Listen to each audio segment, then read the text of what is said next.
দেখছো এখানে দিদি নাম্বার 1 এর সেই বিরিয়ানি ওয়ালা মেলা টাইপের বসেছে।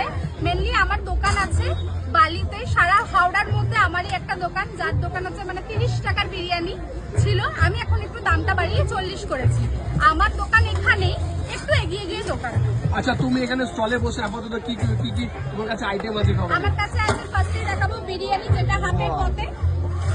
এটা কি বিরিয়ানি আছে দিদি? চিকেন বিরিয়ানি আছে, আমি মাটন বিক্রি করি না, চিকেনটাই করি। আরে চিকেনটা এখন ওখানে স্টলে, তোমার স্টলে 30 টাকা, এখন 40 টাকা কেন? হ্যাঁ হ্যাঁ, 10 টাকা বাড়িয়েছি 10 এই টাকা 2 মাস আগে। না না, এটা ওখানেও 40 টাকা। ওখানেও 40 টাকা। আচ্ছা এটা যে আমরা হলুদ হলুদ দেখছি, এটা হলুদ হলুদ কি রেখেছো? বাসন্তী পোলাও আছে। আচ্ছা বাসন্তী পোলাও এটা। হ্যাঁ, কোনো রকম কালার ছাড়া, এটা কিন্তু পিওর হলুদের কালার। আচ্ছা এটা কোন রাইসের বাসন্তী পোলাও? এটা আমার বলো গোল্ডেন Golden grain। গ্রেনের, মানে যেটা দিয়ে বাসমতি বিরিয়ানি rice। হয়। আচ্ছা আমরা সবসময় শুনেছি বাসন্তী পোলাও সবসময় ভালো হয়, তোমার হলো গোবিন্দভোগ চালে। হ্যাঁ। এটা তোমরা বিরিয়ানি রাইস কেন ইউজ করছো? সবাই এক করলে কি করে হবে দাদা, একটু ডিফারেন্ট করতে হবে। আচ্ছা কি কি ভেজেস আছে এর মধ্যে? এর মধ্যে কিছুই নেই, শুধু কিশমিশটা রয়েছে, ঠিক আছে।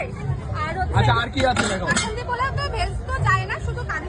এটা আছে স্পাইসি চিকেন। স্পাইসি চিকেন হ্যাঁ, এরকম টাইপের পিস আছে। এর সাথে 2 পিস নিয়ে 70 টাকা। 70 টাকা। আর আছে 4 টাকা পিস চিকেন পকোড়া, যেটা আপাতত শেষ। আপাতত শেষ। আর কি খালি করা হচ্ছিল, এক হাঁড়ি করা হয়েছিল। এক হাঁড়ি করা হয়েছিল।